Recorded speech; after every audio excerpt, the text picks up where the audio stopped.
Bienvenue dans Soulful Coach, le podcast dans lequel on parle de coaching non conventionnel, un coaching qui invite les clients à regarder au-delà des illusions de leur mental, un coaching qui unit spiritualité, coaching et thérapie holistique. On va parler de comment les clients peuvent observer qu'ils sont la conscience et non pas leurs pensées et leurs émotions, que tout ce temps-là, ils ont été le ciel et pas la météo. Bienvenue, c'est parti. Bienvenue dans un nouvel épisode. Aujourd'hui, je vais prendre la même question qui m'a été posée en première lors de la retraite en Sardaigne. Je suis en ce moment en Sardaigne et on est en train de vivre une retraite extraordinaire. Et généralement, au début, je demande aux filles de me dire s'il y a des questions qu'elles veulent qu'on aborde. Et cette fois-ci, j'ai décidé de demander à tous les participantes d'écrire dans un papier toutes les questions qu'elles avaient, que leur mental pouvait avoir, et de les mettre dans un bol. Et j'ai pioché chaque jour plusieurs papiers de ce bol et on abordait les différents sujets qui pouvaient ressortir. Et le tout premier sujet que j'ai pioché, encore petit clin d'œil à Louise, c'était comment ressentir. Et cette question qui peut sembler pour certains bizarre, en réalité ça ne l'est pas du tout, est une très belle question, une très très belle question qui va nous inviter à regarder au centre de l'expérience. En réalité, ressentir, c'est ce qu'on fait constamment. Et le mental après vient en dessus et va essayer de comprendre comment ressentir, essayer de trouver la méthode. Il met en dessous de ce qui est déjà fait de façon naturelle une analyse et essaye de comprendre. Mais la question vient aussi du fait que tous les maîtres spirituels, les enseignants spirituels nous invitent à ressentir, nous disent souvent la seule chose à faire dans ce cas-là, c'est ressentir, plutôt qu'être dans la narrative et dans le pensée récent. Et je me rappelle aussi avoir eu cette question quand mes enseignantes à moi m'ont indiqué, ont pointé dans cette direction parce que, ok, j'ai cru ressentir toute ma vie. Je croyais que j'étais un pro des émotions. Je croyais que ressentir pour moi c'était la chose plus évidente. Mais en réalité, ce qui s'est passé plutôt, c'est que j'étais souvent en réaction aux émotions. Oui, je sentais énormément. Et quand on sent, on ressent aussi. Mais il y avait aussi beaucoup de réactions à l'émotion. Et la réaction à l'émotion, ça peut être différent pour chacun d'entre nous. Certains vont être en réaction en mobilisant de l'énergie, donc ils réagissent en criant, en créant des conflits, avec des addictions. Et d'autres vont dans l'immobilisme. Certains réagissent aux émotions en se sentant bloqués. Donc voilà pourquoi la question comment ressentir peut être super intéressante, parce que si on va regarder, finalement, peu sont vraiment en train de sentir la sensation dans le corps. La plupart sont en train d'interpréter ce qui se fait avec le mental et d'être en réaction à ce qui se fait vers l'extérieur. Donc, prenons des exemples concrets parce que j'aime toujours vous donner des exemples concrets pour comprendre de quoi on parle ici. Je suis dans un groupe de personnes et une personne en particulier me coupe la parole constamment. Alors, ce qui peut se faire ici, c'est qu'une sensation dans le corps est ressentie, mais pas de façon consciente et on sent une sensation dans le corps, mais ça va tellement vite que la première chose qu'on remarque, c'est en réalité l'émotion, donc l'interprétation de la sensation, donc colère par exemple. Et avec cette colère arrive à tout un tas de narratives. Elle ne me respecte pas, elle me prend pour qui, elle se prend pour qui, encore une fois, je ne prends ma place dans les groupes, ma voix n'est pas entendue, je ne suis pas vue, etc. Imaginons que du coup, il y a toute cette narrative qui se fait en dessous de ce qui est en train de se faire, de l'expérience en elle-même, qui est la pure expérience. Il n'y a rien d'autre que l'expérience en soi, qui est complètement neutre. Objet en expérience qui émerge, donc une personne parle, une autre parle en dessus, on parle aussi sans même se rendre compte qu'elle parle en dessus. Au-dessus, dépendamment du pays dans lequel vous venez. Il a eu tout un discours pendant la retraite des Français, mais bon, revenons à nous. Et du coup, ça n'a rien à voir avec moi que je parle. Il y a juste une expérience qui se fait et le mental qui crée toujours cette idée qu'on est un moi dans le monde, un moi et ma vie. Moi et ma vie semble tellement vrai. Va créer la narrative de elle versus moi. Et il y a une émotion qui plutôt qu'être ressentie, à l'occurrence à ce moment-là, et être vécue en conscience. Et quand je dis émotion, c'est plutôt sensation dans le corps, parce que quand on dit émotion, on parle de tristesse, colère, frustration, joie. Mais une émotion va être une émotion, une sensation dans le corps. Et plutôt qu'être purement ressentie, on est déjà en train de faire tout le mélange qui va avec.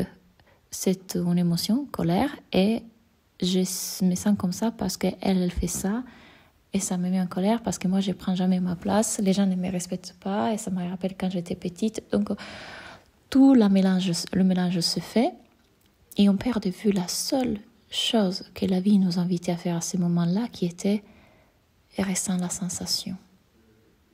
La pure sensation qui est juste une sensation dans le corps qui peut complètement être vécue, libre d'interprétation, libre d'étiquette, complètement sécuritaire. Il n'y a aucun danger dans le fait de ressentir. On est désigné pour ressentir.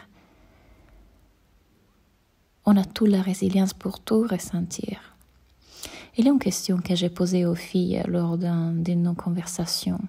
La question était: qui de vous est vraiment OK avec le fait de souffrir? Est-ce que vous êtes OK avec le fait qu'il y ait de la souffrance? Et certaines ont répondu oui, oui, je suis venue ici pour ça, etc. Mais quand j'ai posé la question, je l'ai posée parce que toutes les conversations qu'on était en train d'avoir à ce moment-là, ou les questions qui m'étaient posées, étaient toutes des questions d'évitement de la douleur du mental. Évitement de la douleur dans l'éventualité que le business ne fonctionne plus, évitement de la douleur dans l'éventualité d'avoir un enfant, évitement de la douleur dans l'éventualité de ne pas trouver l'amour. Toutes des questions qui finalement sont là pas parce qu'on veut juste s'éviter de vivre l'expérience en soi, c'est parce que le mental est persuadé que dans le fait de vivre ou pas vivre cette expérience-là, on va souffrir. Mais la souffrance est aussi une illusion du mental. La douleur, en réalité, est complètement partie de la vie et on peut complètement la ressentir et là, on la ressentira. Mais on souffre que quand il y a une identification à la narrative. Plus de la résistance.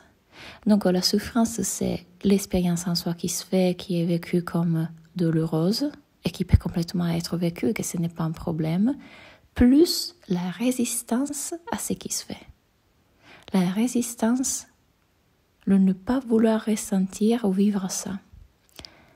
C'est pour ça qu'on souffre. Ceci veut dire que la seule raison pour laquelle on ne ressent pas, ou alors on essaye d'éviter de ressentir, la seule raison pour laquelle, plutôt que ressentir, on est identifié à la narrative, on engage avec les pensées, on engage avec la narrative, ou on réagit aux émotions, c'est qu'à ces moments-là, notre mental est en train de résister à ce qui est. C'est qu'à ces moments-là, notre mental est persuadé que ressentir, ça serait trop douloureux, impossible. Mais c'est complètement une illusion.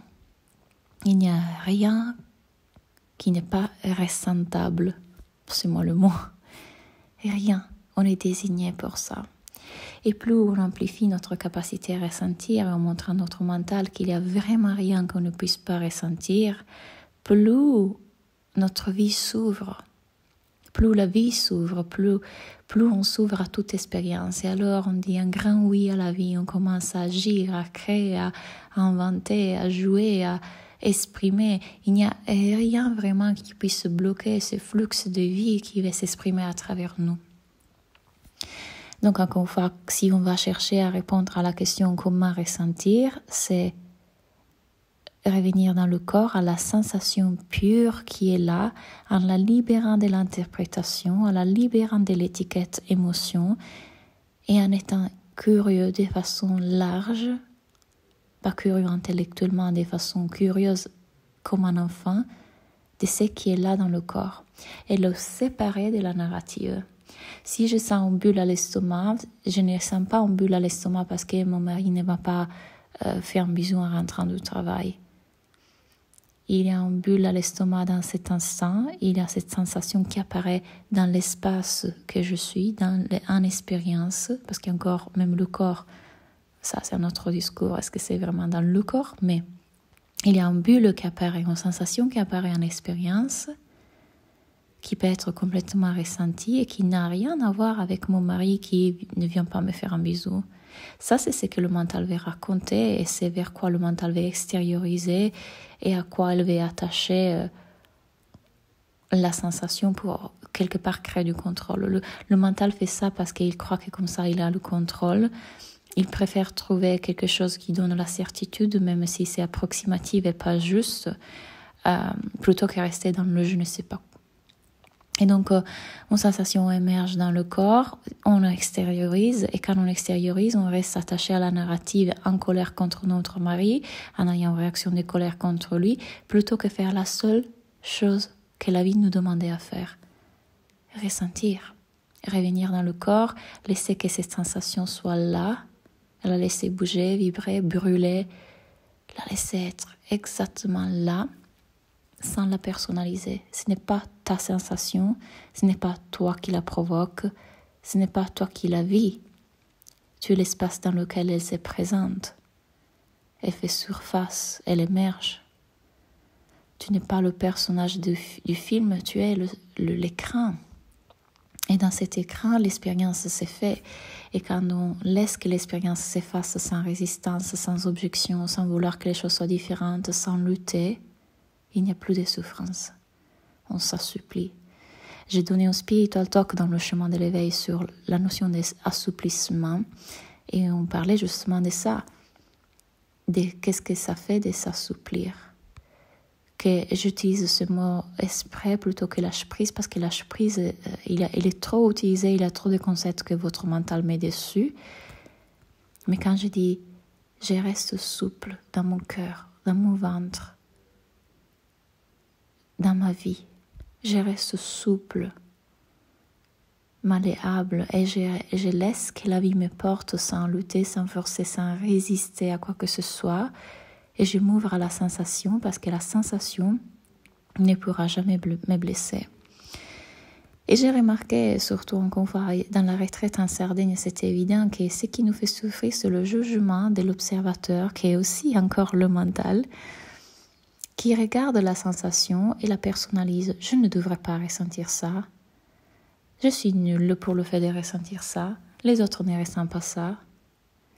Mais ce qui se passe, c'est que quand vous avez cette deuxième pensée, plutôt que l'avoir comme encore l'activité psychologique du cerveau, une pensée sur une pensée, une lasagne des pensées, comme je l'appelle, vous prenez cette voie pour vous. Vous prenez cette voie, et je suis passée par là, je sais exactement qu'est-ce que ça veut dire et je sais aussi à quel point c'est douloureux de s'identifier à cet observateur extrêmement tyrannique et jugeant qui dit mais en fait toi tu es nul parce que tu es pas encore là, parce que tu n'arrives pas encore à faire ça, parce que tu sens encore ça, tu devrais pas le ressentir, tu devrais être en paix. Et en fait ça c'est le tyran spirituel si on veut l'appeler comme ça. Mais c'est encore le mental. Le mental qui essaye de nous rendre un être parfait parce que selon lui, si on devient un être parfait, on sera en sécurité dans le monde. Et je vous promets que quand vous commencez à remarquer que cette voix aussi est aussi le mental, le juge de la sensation, l'observateur de la sensation est encore le mental. Derrière ça, il y a un espace de liberté. Ça, c'est l'étage à regarder avant ces grandes paix, ces grandes libertés qui est juste derrière. Même le juge de la sensation, qui la voulait différente, qui voulait l'éviter, qui voulait qu'elle soit différente, est le mental. Parce que le mental est en train encore de croire qu'il y a un moi responsable de ça, un moi qui ressent ça, un moi versus les autres, un moi qui devrait être plus ou moins. Mais cette sensation ne t'appartient pas. Parce qu'il n'y a jamais eu un moi Cette sensation émerge dans l'espace que tu es. Et quand on voit ça, c'est assez extraordinaire parce que toute sensation peut complètement être là sans que cela soit personnel, important, sans qu'elle dise quoi que ce soit à propos de soi. Parce que qui on est vraiment était le ciel et pas la météo. Laissez-moi un commentaire, dites-moi qu'est-ce que vous avez entendu dans ces mots aujourd'hui.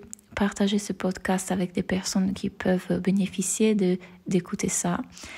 Et encore une fois, merci d'avoir écouté. Et si vous voulez être accompagné par moi, être guidé dans toutes les sphères de votre vie et à pratiquer la présence, à retrouver qui vous êtes vraiment, ça sera dans le chemin de l'éveil. Vous pouvez trouver toutes les informations ici en bas.